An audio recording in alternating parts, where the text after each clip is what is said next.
Hola, bienvenidos a la sesión número 3 de contratos mercantiles. Hemos venido viendo la importancia de conocer cuáles son los aspectos que deben de tener todos los contratos mercantiles. En esta sesión vamos a ver respecto a cómo es que nosotros tenemos que identificar las cláusulas para establecerlas en los contratos mercantiles y sobre todo para ver cuáles van a ser las cláusulas que son completamente lícitas para transmitirlas a través de las obligaciones y cuáles van a ser las consecuencias y conocer cuáles son las cláusulas nulas y que nos pueden dar como consecuencia lo que son los contratos nulos frente a lo que es el derecho. Dentro de ello tenemos que aclarar o que tenemos que volver a conocer cuál es la diferencia entre lo que son los convenios y lo que son los contratos, entendiendo lo que son los convenios, que va a ser el acuerdo de dos o más personas con la finalidad de crear, transmitir, modificar o extinguir únicamente obligaciones. Mientras que, hablando de los contratos, van a ser aquella manifestación de voluntades que van a tener como finalidad transmitir las obligaciones y derechos entre las partes. Ahora, dentro de ello estamos señalando que existen estas manifestaciones entre las partes contratantes y que por lo tanto estas manifestaciones o estos acuerdos de voluntades se van a traducir en lo que son cláusulas, en lo que son los mismos contratos.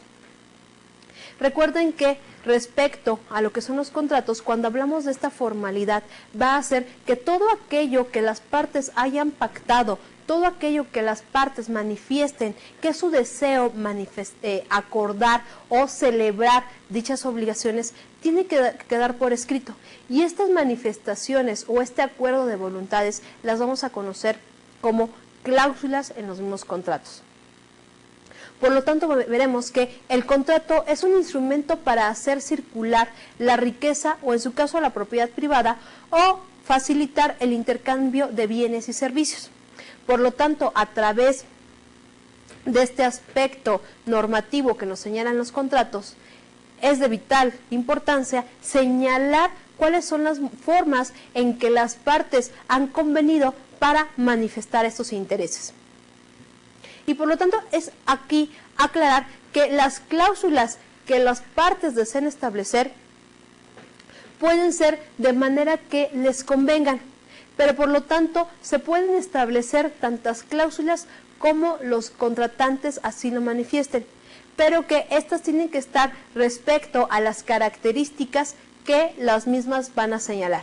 Es decir, que tienen que tener una característica, su consecuencia es de que no pueden afectar a los mismos contratos, no pueden estar contraria a la moral, a las buenas costumbres o pueden estar en contrario a la normatividad. ¿Por qué? Porque tienen que estar completamente expresadas y tienen que estar completamente acorde a los intereses de las partes sin vulnerar o sin afectar a terceras personas.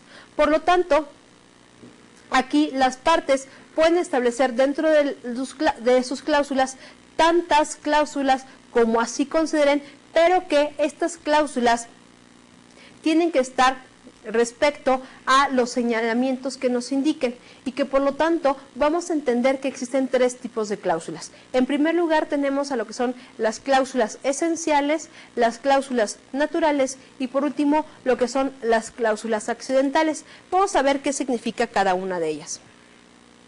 Las cláusulas esenciales van a ser aquellas que se van a referir a los requisitos esenciales del mismo contrato, para que estos puedan producir los efectos como tal y que por lo tanto se tienen que estar puestas para que se expresen o no se expresen en él todo aquello que va a derivar de la misma obligación y cuál va a ser la intención de las partes. Por ejemplo, en un contrato de compra-venta nos va a manifestar cuál es el objeto del contrato y el objeto del contrato será la transmisión de la propiedad y ello se va a traducir a establecer un precio del mismo contrato. Es decir, esta cláusula o señalar esta manifestación es esencial para el mismo contrato, porque nos va a dar a conocer de qué tipo de contrato estamos hablando, cuál es el objeto del mismo y cómo se van a llevar a cabo los aspectos generales e importantes de esta relación contractual. Ahora, por otro lado tenemos lo que son las cláusulas naturales, conociendo estas como una consecuencia natural de los contratos y se van a tener como opuestas aunque no se inserten en el mismo contrato. Y toda vez que esto va a tener como una resolución tácita de los mismos contratos. Dentro de ello tenemos cuáles son las consecuencias a causa del incumplimiento, cuál es el plazo y el lugar del cumplimiento o lo que es el saneamiento para el caso de evicción. Es decir, dentro de las cláusulas esenciales habíamos señalado el contrato de compraventa, en donde nos va a señalar cuál es el objeto de la compraventa. Por ejemplo, nos puede indicar el objeto de la compraventa será un bien inmueble, traducido en una casa, un departamento o un terreno, o un bien mueble traducido en algún vehículo. Pero en las cláusulas naturales es todo aquello que, aunque no se haya considerado en el contrato, tendrá como consecuencia que están esas formalidades dentro del mismo. Por ejemplo, ¿qué sucede si en el contrato de compraventa del bien inmueble no se indicó cómo se va a dar incumplimiento?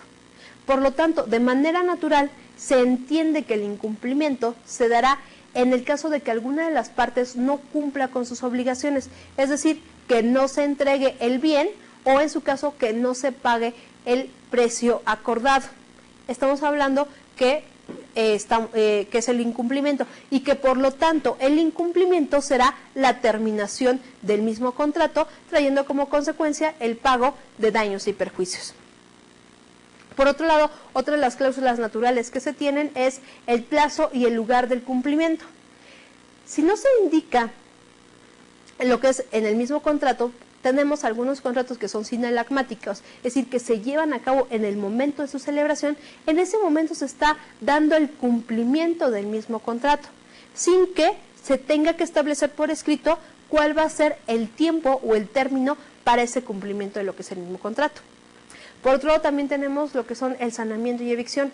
¿Qué pasa si por la misma naturaleza o a través del actuar, el que haya adquirido la cosa tenga o se vea mermada de este objeto o de esta cosa, toda vez de que con anterioridad se haya declarado que no haya sido, o el que haya vendido el objeto o la cosa no haya sido el dueño original, y por lo tanto tendrá que resarcir este cumplimiento de la obligación? Estas son cláusulas naturales que se dan por entendidas o que su misma naturaleza están implícitas en el mismo contrato. Ahora, por otro lado tenemos lo que son las cláusulas accidentales.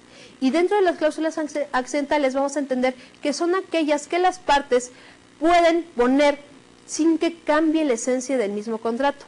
Y por lo tanto ahí se va a reflejar directamente la autonomía de la voluntad y se da completamente la libertad contractual. Es decir, que en esta parte las partes o los sujetos van a señalar todos los aspectos o todos los puntos que ellos refieran que no sean parte de las cláusulas esenciales y naturales del contrato. Es decir, van a dejar en claro algún otro aspecto específico o van a establecer un contrato con mayor aclaración, o se van a especificar algunos puntos con mayor objetividad o con mayor claridad respecto a alguna situación en específica. Y por lo tanto, también aquí vamos a ver cuáles son los límites que van a señalar y que van a permitir a las partes obligarse en los términos que mejor vayan a considerar. Es decir, vayan a pactar alguna modalidad, algún plazo o alguna condición que más le sea o que más le acomoden. ¿Por qué? Porque en este aspecto estamos hablando de contratos específicos para este acuerdo de voluntades puedan sujetarse en un momento determinado cuando se llegue a presentar esta situación.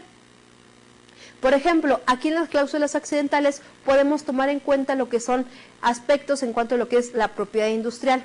¿Qué pasa si no estamos hablando en un primer momento de registro de marcas y algún producto llega a ser registrado? ¿Qué va a pasar con los aspectos o con los derechos de las marcas? También podemos señalar en cuanto a lo que son las garantías, si es que se llega a solicitar alguna garantía en específico como un contrato accesorio para el cumplimiento de una obligación. Podemos establecer también aquí lo que es la confidencialidad, lo que es la publicidad, lo que es la exclusividad, lo que es la jurisdicción. Podemos someter también a lo que es un arbitraje respecto a lo que son las formas en cómo los sujetos o cómo las partes contratantes pueden señalar este cumplimiento de las obligaciones. Vamos a ver algunas de las cláusulas accidentales que se pueden establecer en lo que son los contratos. Vamos a entender primero lo que es la exclusividad. La exclusividad se va a tratar de una cláusula por la cual una de las partes, o en su caso ambas partes, se obligan a adquirir, a vender o a suministrar bienes o servicios exclusivamente de otra parte. Y como consecuencia van a tener no adquirir, a suministrar, de acuerdo como sea este caso, a terceros a bienes o servicios de la misma naturaleza o similares de aquellos que son objeto del contrato. Es decir, a través de este contrato de exclusividad, las partes van a indicar que únicamente van a realizar contratos de suministro, contratos de adquisición o lo que es la venta, únicamente con una persona determinada. Y por lo tanto, van a señalar que todos los objetos o servicios que sean similares o que sean de la misma índole, únicamente van a contratar con los sujetos que hayan pactado. Por otro lado, también tenemos lo que es la cláusula de preferencia. Esta cláusula de preferencia va a ser el pacto por virtud del cual una o ambas partes se obligan a dar en preferencia a su contraparte en igualdad de condiciones respecto de terceros para el caso de futuros contratos o adquisiciones de la misma naturaleza. ¿Qué quiere decir? Que se le está dando preferencia a una de las partes para poder contratar futuros contratos o para tener condiciones igualitarias respecto a terceros. Por lo tanto, nosotros vamos a ver que este tipo de cláusulas de exclusividad como de cláusulas de preferencia van a ser para asegurar al proveedor la salida de sus productos o sus servicios en un tiempo y en la cantidad convenidos. Es decir, se está evitando por completo un riesgo económico, porque a través del aseguramiento de la venta de algún producto o el ofrecimiento de un servicio, se está acordando que una de las partes va a adquirir para sí este producto o servicio y de esta manera se está asegurando el cumplimiento de una obligación para una de las partes. Otra de las cláusulas que se tienen aquí serán el pacto comisorio expreso. Este pacto comisorio expreso va a ser la cláusula por la cual cualquiera de las partes puede pedir la resolución del contrato ante el incumplimiento de la otra. Aquí que nos señala. Comúnmente las partes van a indicar dentro de lo que es el mismo contrato que en caso de incumplimiento o en caso de controversia que se suscite en el contrato, van a asistir a algún contrato de acuerdo a lo que es la misma jurisdicción. Es decir, dentro de una de las cláusulas naturales se va a entender que en caso de que las partes no realicen conforme a lo que hayan pactado o tengan algún aspecto que inconformarse respecto a los contratos, el juzgador de la entidad correspondiente va a revisar este acuerdo de voluntades. Sin embargo, existe una cláusula denominada como pacto comisorio expreso, en donde las partes ya pueden pedir una resolución, pero porque en el mismo contrato ya se ha establecido qué va a pasar en el caso de incumplimiento del mismo contrato, sin necesidad de que un juzgador o de que una autoridad judicial indique a través de una sentencia cómo se va a dar este cumplimiento. Es decir, en este caso, las partes ya con antelación han señalado que en caso de incumplimiento, cómo se va a acudir o cómo se va a resarcir ese incumplimiento. Por otro lado, tenemos la cláusula de confidencialidad y secrecía. En esta cláusula se va a tratar en las que se va a obligar a una de las partes, o en su caso a ambas, a no divulgar a terceros, ni a usar ni a permitir que se utilicen para otros fines de los señalados en el contrato, ni de manera total ni de manera parcial, información que se puede clasificar como confidencial o que otras partes puedan tener acceso a este tipo de información. y por lo tanto no se puede proporcionar ni en este momento que se esté llevando a cabo el mismo contrato ni a futuro y por lo tanto queda dentro de esta misma cláusula de confidencialidad y se crecía lo que son los trabajadores, es decir, las partes que estamos hablando de también los dependientes, estamos hablando de los proveedores, los distribuidores, los acreedores, los accionistas o todas aquellas personas que tengan relación directa con las empresas o con los comerciantes y que pueden tener acceso o que pueden hacer uso de ese tipo de información. Esta cláusula de confidencialidad sobre todo trata de asegurar los archivos, los documentos, así como todo tipo de información que tengan las empresas para que no se alleguen de información que pueda ser completamente confidencial, personal o en su momento pueda ser lucrativa y que a través de esta misma cláusula todas las partes se comprometen a lo que señale completamente el contrato, así como todo aquello que se esté llevando a cabo dentro de la misma empresa tenga que ser para uso exclusivo de la misma y que por lo tanto esa información no pueda llevarse a cabo hacia otras entidades. Y en su caso de ser uso de esta cláusula, pues se hacen acreedores a lo que son los daños y perjuicios por el mal uso o por señalar información que sea completamente confidencial. Por otro lado, de las cláusulas que también se hacen permisibles es la exoneración del saneamiento para el caso de evicción. Estamos hablando que en este caso la obligación del enajenante de bienes para poder responder del saneamiento en caso de evicción, es decir, para que se pueda responder frente al adquirente en el caso que en el mismo se vea privado de la cosa del contrato, porque en virtud de que se haya llegado a una sentencia que ha causado ejecutaria, se ve deteriorado o se ve mermado de este objeto, puede señalarse que se puede realizar una exoneración para este saneamiento. Es decir, cuando el adquirente, aún así conociendo que existe este riesgo y que porque tiene la necesidad de adquirir este bien, aún así conociendo todos estos riesgos, asume las consecuencias y señala que se va a exonerar a la parte para este saneamiento, se puede establecer en el mismo contrato. ¿Por qué? Porque ya se le hizo saber con antelación que ese bien está en un conflicto entre partes, es decir, que puede sufrir lo que es esta evicción y que por lo tanto puede ser mermado en cuanto a lo que es la propiedad de este bien. Y por lo tanto, si así lo señala de una manera expresa en el mismo contrato, le exonera a la parte vendedora el cumplimiento de este saneamiento.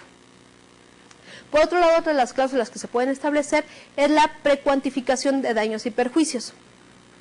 Aquí se va a señalar que las partes, de acuerdo a su responsabilidad para el caso de incumplimiento, que no solamente va a servir como advertencia, sino que realmente se cumplan las obligaciones pactadas, pueda realmente hacerse efectiva y por lo tanto su monto también se tenga que realmente se tenga que actualizar como un aspecto de la preliberación o lo que es la liberación de la carga para aprobar el importe de los mismos. Es decir, como se ha ido actualizando los aspectos monetarios o se puede ir actualizando algunos aspectos importantes en lo que son los mismos contratos, de igual manera se puede precuantificar el pago de daños y perjuicios y por lo tanto se puede considerar dentro de una de las cláusulas que en el caso de que alguna de las partes incumpla respecto a sus obligaciones, se pueda realmente ajustar nuevamente estos daños y perjuicios al momento en que se haya realizado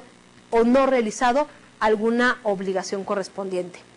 Otra de las cláusulas que se pueden establecer dentro de lo que son los contratos es la pena convencional. Lo que es la pena convencional va a permitir a las partes exigir una suma determinada de dinero a la parte que no ha cumplido por el simple retardo en el cumplimiento o bien por hacer un incumplimiento determinado. Esta pena convencional se va a tratar de una prestación pactada para el caso de que cierta obligación no se cumpla o no se cumpla conforme a lo previsto por el mismo contrato. Es decir, aquí las partes van a señalar que en el caso de incumplimiento de las partes se va a establecer que pague una suma determinada de dinero por no cumplir con las formalidades aclaradas en un momento determinado. De esa manera estamos hablando de una pena convencional.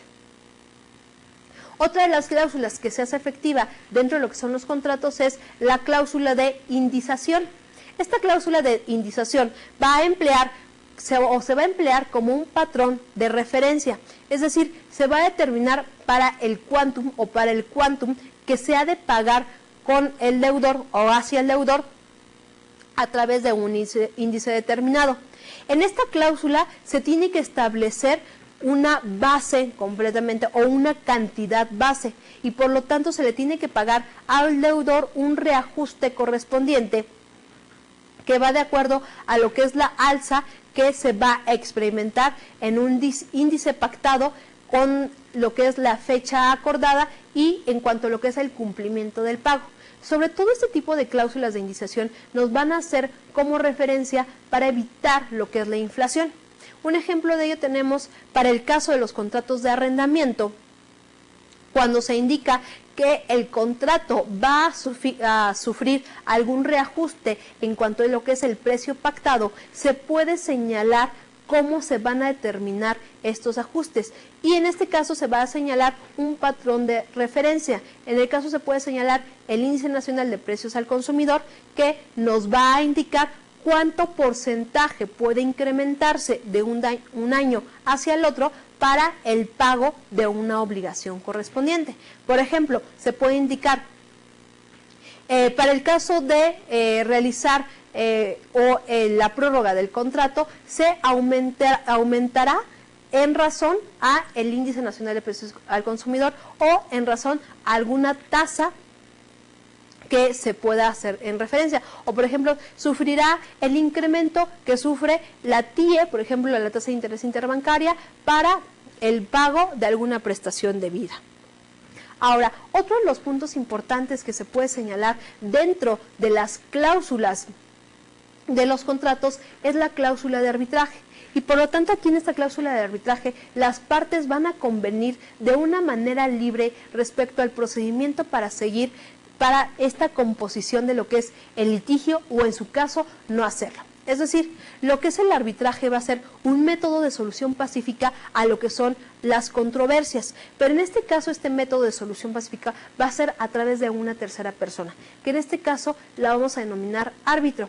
Este árbitro no va a ser por parte del Poder Judicial, es decir, se va a señalar a una tercera persona que va a poner fin a una controversia que suscite entre las partes y que se va a llevar a cabo a través de una resolución.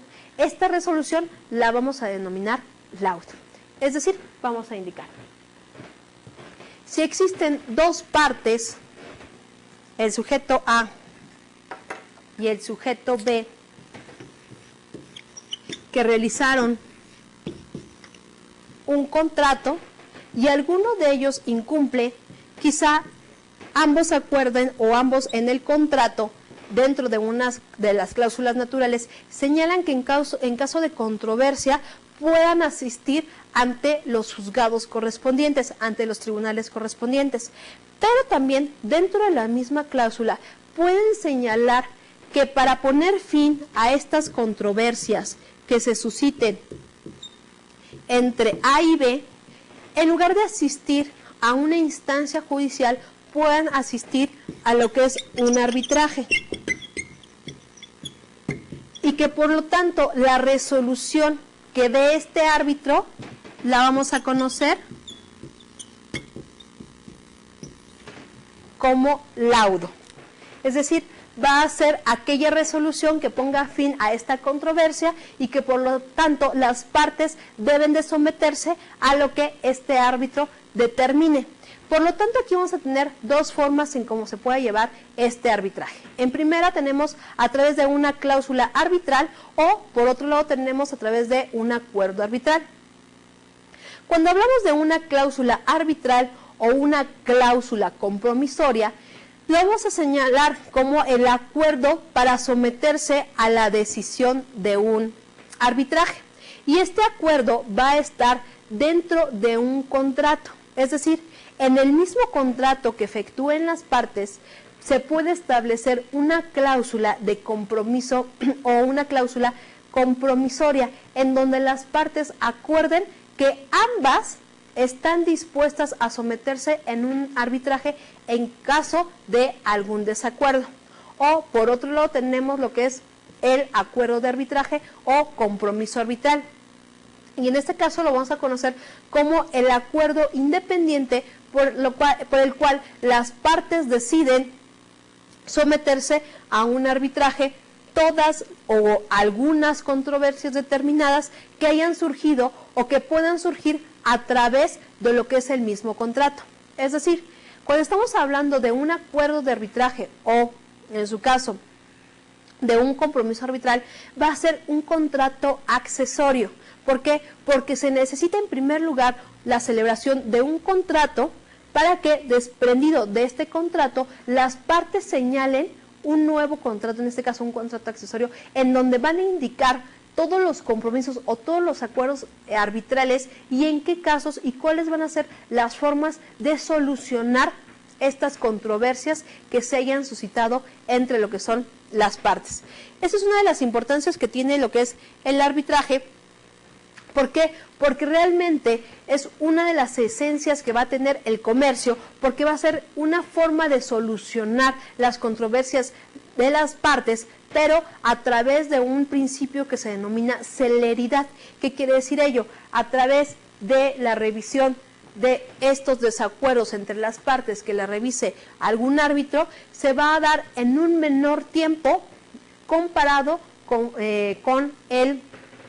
el proceso judicial o a través de un litigio que obviamente se tienen que cumplir con las formalidades que el mismo procedimiento nos indique.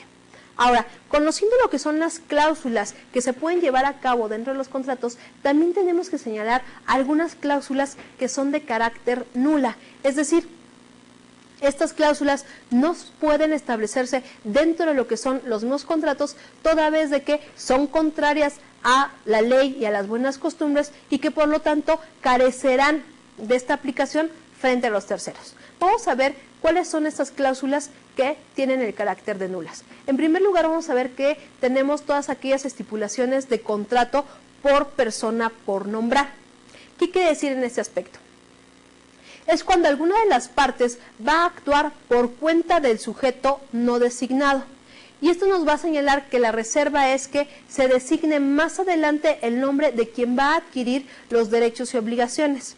Es decir, en este tipo de contratos o en este tipo de cláusulas no se establece quiénes son los sujetos de esta relación contractual y que uno de los sujetos que está actuando a nombre del mismo sujeto lo va a señalar a futuro, sin que se tenga un conocimiento cierto de quién es la parte. Por lo tanto, será considerada como una cláusula nula. ¿Por qué? Porque realmente no conocemos o no se ha estipulado la persona que es contratante. Otra de las cláusulas nulas que se tienen en los contratos son la exención de responsabilidad por dolo. Cuando estamos hablando de este aspecto es que no es posible eximir a una persona de pagar esta responsabilidad o de hacerse cumplir de esta responsabilidad por un aspecto completamente doloso. Es decir, porque cuando hablamos de dolo, las partes o la que cometió el dolo conoce completamente que está actuando de una manera ilegal o de una manera ilícita y que completamente conoce el error o se hace llegar a través de artificios para que otra persona caiga en error y que completamente le beneficie. Y por lo tanto, si está actuando de esta manera, perjudicando a otro y beneficiándose a sí mismo, no se puede exentar del pago de una responsabilidad. Otra de las cláusulas que no se pueden establecer en los contratos son el pacto de retroventa.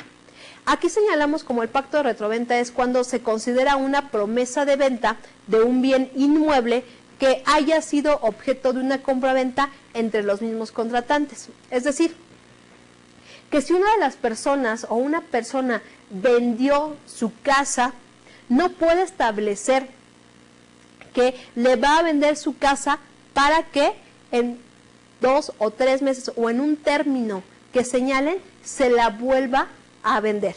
Entonces no podemos señalar que va a volver a regresar su casa. Sale el caso de que aquí podríamos tener la excepción de que sí puede establecerse como condición que en el caso de que las partes deseen vender su casa, se les tome en cuenta para que puedan realizar esta venta, que los efectos serían diferentes al caso de que se señale de que están obligados a regresar su casa, en el caso de que la condición para el caso de que si deseen vender la casa les fuera restituida. Por otro lado tenemos lo que son las cláusulas de devaluación, y en cuanto a lo que son las cláusulas de devaluación, van a ser en donde las partes pretenden protegerse de posibles devaluaciones de la moneda que vayan a repercutir sustancialmente sus prestaciones, y por lo tanto tratan de evitar una excesiva onerosidad o por lo tanto tratan de tener una excesiva desproporción. Es decir, cuando estamos hablando de una cláusula de devaluación, se está indicando que, en primer lugar, la moneda de curso o la moneda mercantil aquí en nuestro país será el peso mexicano. Y sin embargo, para el caso de que se establezca otra moneda que no sea de tipo legal en México, se tendrá que establecer cuáles van a ser los términos y condiciones para el pago. Pero no se podrá establecer que en los casos de devaluación se pueda afectar completamente a la otra persona.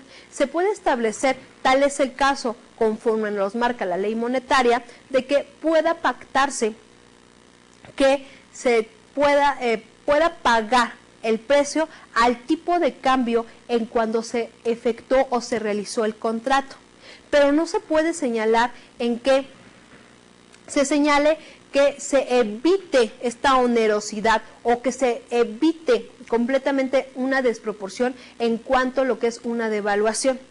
Completamente se puede pactar en los contratos que ambas partes estén protegidas, pero en cuanto a una de ellas sea desproporcional o en su caso tienda a tener una lesión de tipo patrimonial, será completamente nula. Por eso tendrán que establecerse esta cláusula de devaluación para señalar que se pueda proteger respecto a posibles devaluaciones. Por otro lado, también tenemos que son cláusulas nulas aquellas cláusulas que implican prácticas monopólicas relativas, es decir, que van a ser derivadas de actos que indebidamente dañan o impiden la competencia. Aquí completamente estamos regulando respecto a lo que el mismo Estado trata de proteger, que es la rectoría económica del Estado, y que por lo tanto en este caso vamos a entender o se van a señalar que algunas de las formas en cómo se pueden realizar estas prácticas monopólicas pueden ser realizadas a través de una división vertical de mercados, a través de una restricción de precio de reventa o venta en un producto final, a través también de ventas atadas, a través de cláusulas completamente de exclusividad, también a través de generación de un trato, a través, por ejemplo, de un boicot o a través de una no competencia o libre concurrencia. Es decir, a través de estas cláusulas que puedan establecerse en donde se señale que afecta completamente el libre desarrollo económico de una entidad, de una rama, de un sector, se establezca para esta afectación, estas cláusulas serán nulas. ¿Por qué? Porque completamente el Estado tiene que cumplir este libre desarrollo en cuanto a lo que es la competencia económica de cada uno de los sectores y completamente garantizando y cumpliendo todas aquellas actividades que sean de índole exclusiva para mexicanos o aquellas en donde pueden participar extranjeros pero con un porcentaje determinado. Por eso es importante que en este tipo de cláusulas se prohíban completamente prácticas monopólicas porque en los Estados Unidos mexicanos están prohibidos los monopolios o los oligopolios. Por otro lado, otra de las cláusulas que están prohibidas establecer en lo que son los contratos son las cláusulas de anatocismo. Esta cláusula de anatocismo va a ser el pacto por medio del cual se va a convenir en pagar intereses de intereses vencidos y no pagados. Es decir, va a constituir una operación mediante el cual se van a capitalizar los intereses vencidos de un capital que va a devenir de productos sobre nuevos intereses. Vamos a poner un ejemplo. Si el sujeto A le debe al sujeto B la cantidad de 1,000 pesos a un interés del 10%, estaremos señalando que el sujeto tendrá que pagar dentro de un término determinado la cantidad de 1,100 pesos. Es decir, 1,000 pesos son de capital y 100 pesos son de interés. Pero si al siguiente mes, a través del tiempo, el sujeto A no cumplió con esta obligación, es decir, no cumplió con pagar los 1,100 pesos, al siguiente mes esta persona tendría que pagar los 1,000 pesos de lo que es el capital, los 100 pesos de interés, de acuerdo al mes. Es decir, cada mes tendría que pagar 100 pesos. Pero de acuerdo con una cláusula de anatocismo que está prohibida por la ley, señalaría que tendría que pagar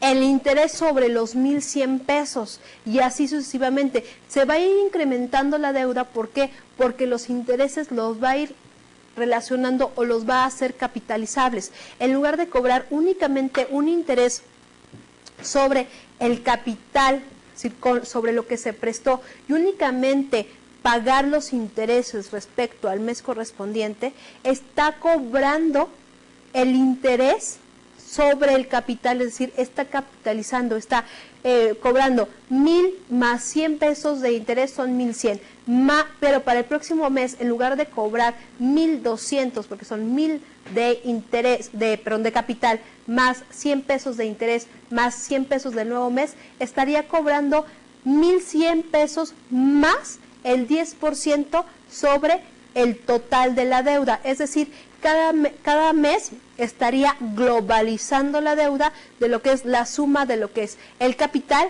más el interés. Por lo tanto, son prácticas completamente nulas y se está denominando que aquí es el anatocismo. Es decir, se está pagando un interés sobre los intereses vencidos y que no han sido pagados.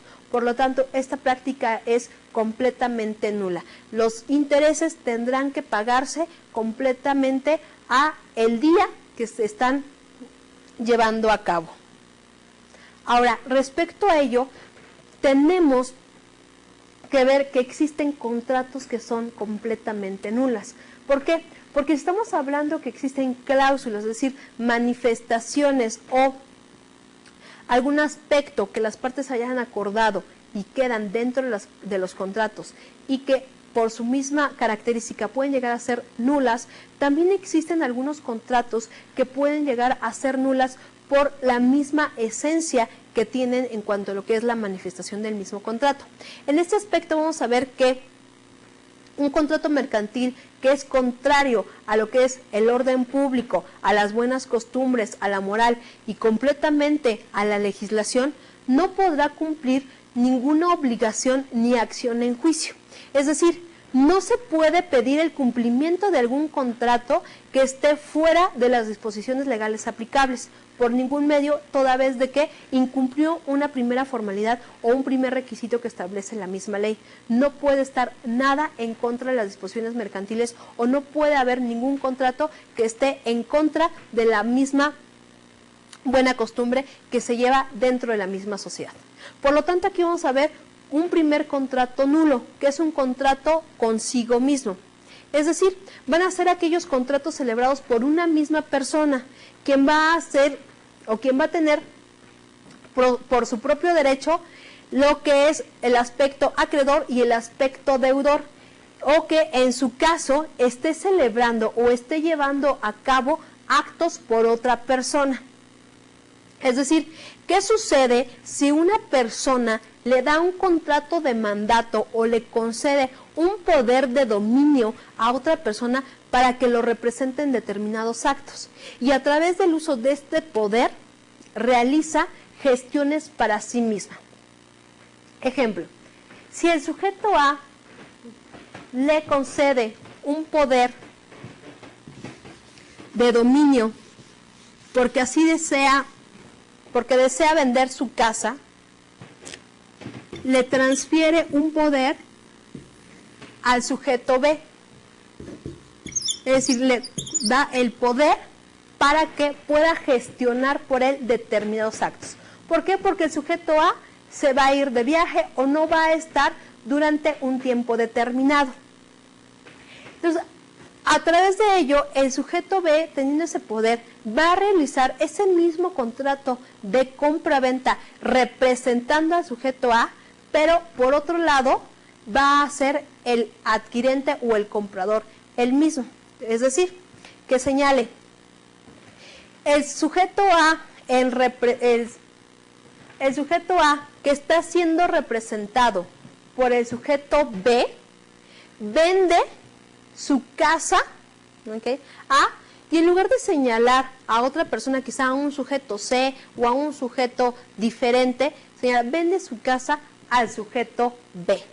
Es decir, está representando a una persona y por el otro lado está adquiriendo el mismo bien.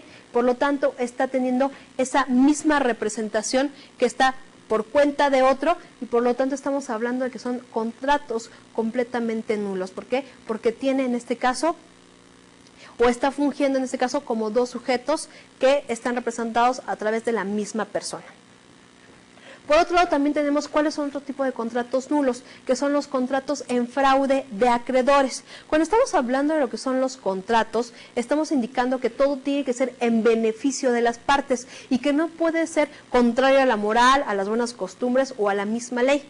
Y por lo tanto estamos señalando aquí que cuando señalamos el fraude hacia acreedores, estamos hablando que vamos a perjudicar a terceros y que por lo tanto vamos a implicar a lo que es la insolvencia de los deudores, aclarando con ello que no estamos hablando de un beneficio hacia las partes.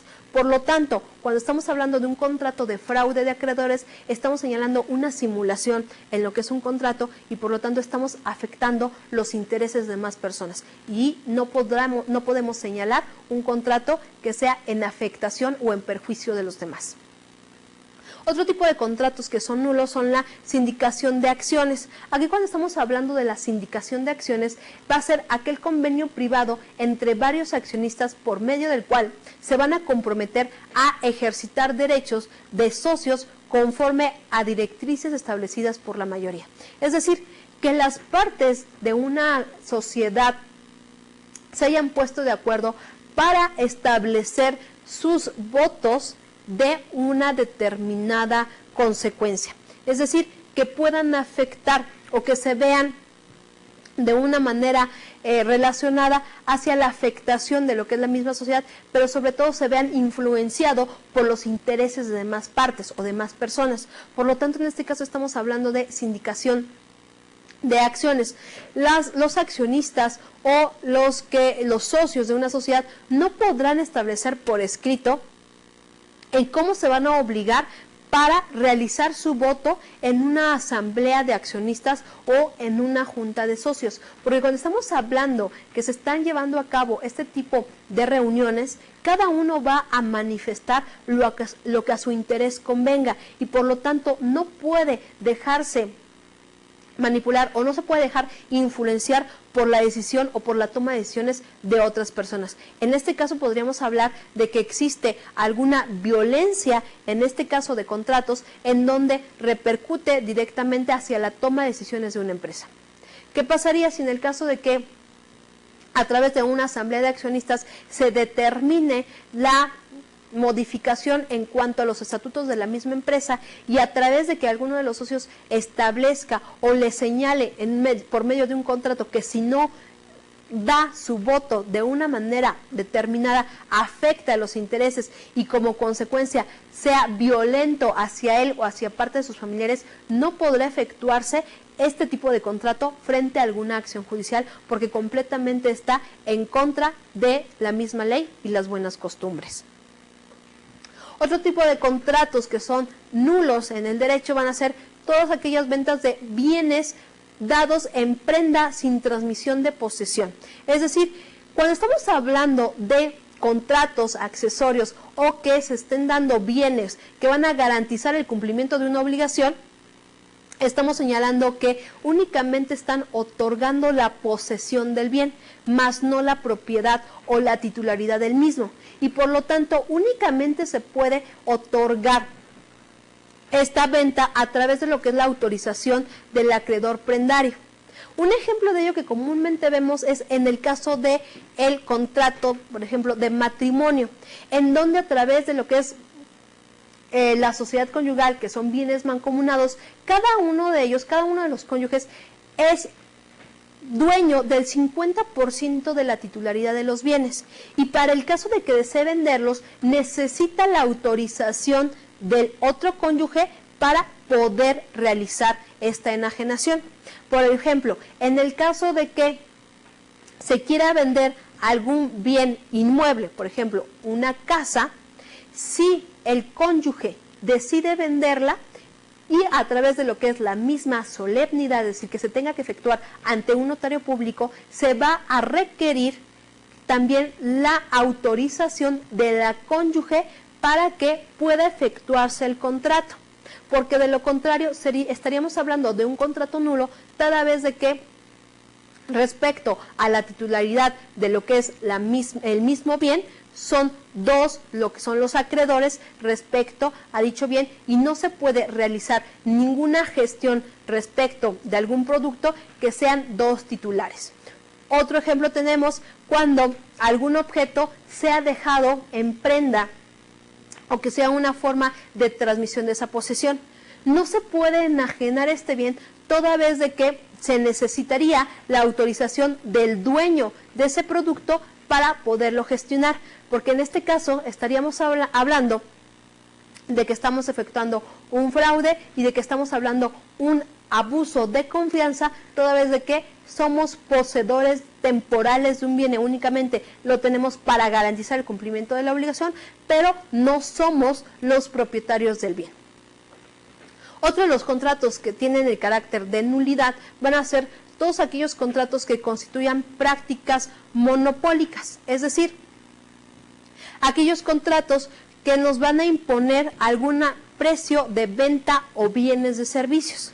Estamos señalando que la misma ley nos establece, en este caso la misma Constitución Política de los Estados Unidos Mexicanos, nos va a prohibir que en los Estados Unidos mexicanos se realicen prácticas monopólicas y por lo tanto en este aspecto se puedan realizar contratos que se limiten la producción a un servicio o a un producto determinado o que en su caso se realice la división de mercados para poder ser en un aspecto benéfico para algún sector y pueda ser perjudicial para otro y que por lo tanto no se pueda señalar en el caso de que pueda participar en un aspecto concreto o en un aspecto determinado. Entonces, aquí estamos señalando que se están realizando prácticas completamente monopólicas en donde los mismos sujetos están indicando que no puedan realizar una actividad determinada. ¿Por qué? Porque se le indica que existe un sector en donde únicamente podrán explotar una actividad o un servicio determinado y que no está abierto para todo el Estado. Por lo tanto, aquí estaríamos hablando de prácticas monopólicas. Y si se establece a través de un contrato de que no se puede ejercer una actividad o un servicio determinado porque está siendo exclusivo su práctica para tal sector, estamos señalando que ese contrato es completamente nulo porque está siendo contrario a las mismas disposiciones legales. En este caso, está siendo contrario a que se puedan efectuar esta amplitud de mercados y estamos señalando que solamente una parte o un solo sujeto pueda explotar un producto o un bien. Y señalamos que también podrá indicar que se le pueda prohibir a una persona el participar en una subasta. ¿Por qué? Porque pues, podría señalar que únicamente una empresa o un sector o un comerciante pueda participar en una licitación o en un remate de bienes y las demás no estén en esa competencia frente a otros comerciantes. Por lo tanto, si se lleva a cabo a través de un contrato y se establece que una persona le tengan esa prohibición de participar en una gestión determinada de manera comercial, también este contrato tendrá este carácter de nulo. Esa es la importancia que van a tener lo que son los contratos respecto a la aplicación en el derecho mercantil, para que nosotros podamos conocer qué tipo de contratos podemos realizar, qué cláusulas nosotros podemos redactar para un cumplimiento eficaz en lo que son las obligaciones y de esa manera realizar de una manera eficiente y sobre todo dar cumplimiento a lo que es el derecho, es decir, estar dentro de la misma sociedad y dar este buen convivio entre lo que son los mismos individuos. A través de ese contrato que ya está completamente establecido, se va a llevar a cabo este objeto de lo que es el derecho.